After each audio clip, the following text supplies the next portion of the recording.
everyone, and welcome to another episode of the Library Podcast. This time we're celebrating Tastes of Memory, a very special recipe book that was developed and released by Gloucestershire Libraries' Carousel of Stories initiative. Earlier, Matt from Cheltenham met with Sally Williams, the Aging with Creativity Development Officer at Gloucestershire Libraries, to discuss the book and all the memories that went into making it.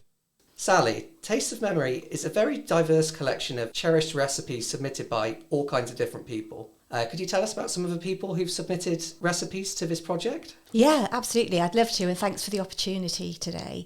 It is a real eclectic mix of recipes and stories, and probably not a traditional recipe book that you might have on your shelf, but the stories are just as important as the recipes because we wanted to find out why they meant so much to people. So we have a recipe from Tom Kerridge, who is a local boy from Gloucester, and why his recipe was so important to him and his family.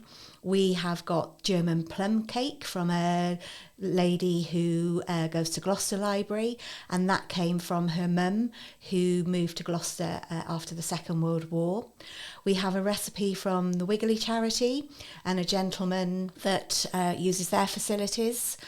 We have lots of Welsh cakes, rice pudding, we have cottage pie, and then we have lots of sketches that were put together by the artist Tom Cross, who facilitated all of the workshops. And that was because some people didn't have recipes to hand, but they had lots of memories. So he was able to sketch all of those thoughts and stories while he was undertaking those workshops. Some of the workshops took place in our libraries. Others were at local care homes, a school, Gloucester Academy, a community space in Matson, the Redwell Centre, lots and lots of different areas across Gloucester.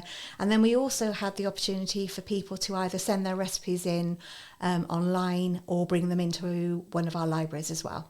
Food is really strongly associated with memory, isn't it? Yes. And it seems to me that this book is really about sharing precious memories between generations and between cultures. Many of the recipes you gathered for the book are of dishes people enjoyed in childhood. Tom Kerridge's is about his family was quite strapped for cash, and it's his mother's recipe, and it's something you can make at home, something cheap and delicious. Do you have a favourite recipe from the collection? I was lucky enough to attend an event at the Roots Cafe in Gloucester where some students and a chef recreated some of the recipes as well, so that we had a real intergenerational feel to the project where this book has originally come from. And I must say the German plum cake, I know I've already mentioned it, but that was very, very delicious. So I can highly recommend that. And like you say, this is a lot of memories from childhood. And one of the overarching themes that came across was that people use whatever they had in their store cupboard. And you'll see lots of sketches in the book of just items that people would have, and then they would make do with what they had. Or that maybe they grew in their gardens, or if they were lucky enough to have an allotment. So there is a lot of memory around that and how they came about the produce to put those recipes and meals together. Can you tell us more about the Carousel of Stories initiative? Yeah, so Carousel of Stories, we're just going into the third year. So this is to find different ways to get people together and talk about their history, their stories, their memories. So one of the initiatives that we did was favourite places of Gloucestershire, where we asked people to reminisce from when they were younger what their favourite place was, and then to compare it to current day. And that was a portrait exhibition that we did. We are hopefully looking to be able to have more oral history recordings in the future.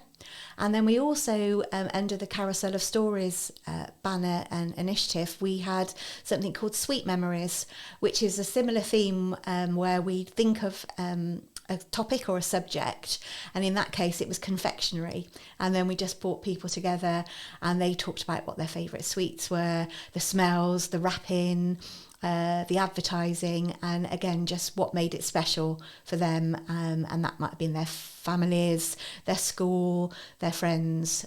So yeah, that's just a few of the Carousel of Stories initiative. But as you will probably gather, there is a theme of a topic and then just bringing people together to talk. And would you tell us about some of the different organisations that you've collaborated with making this book? Yes. So Tom Cross, as I mentioned earlier, was the artist, and he went to all of the sessions. We invited anybody to come along. And so Tom was instrumental in bringing all of that together, talking to people, capturing their memories and their stories.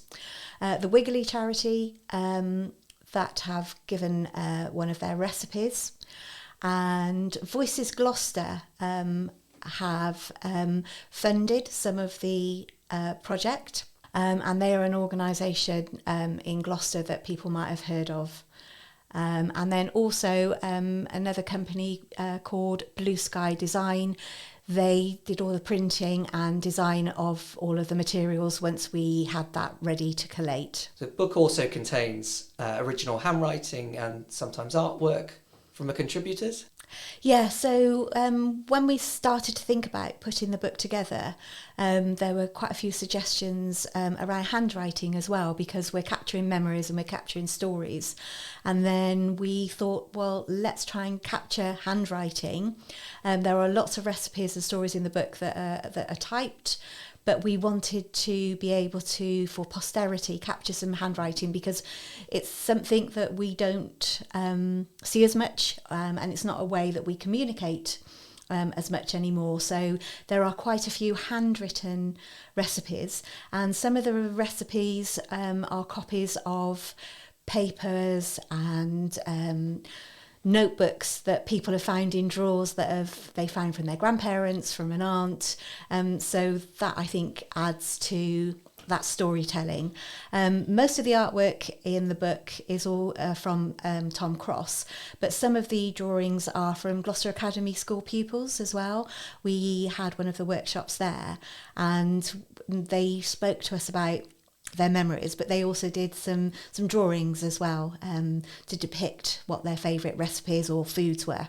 So I noticed that there's some material in the book from the Gloucestershire archive. We have a recipe for happiness and a recipe for Guard's cake.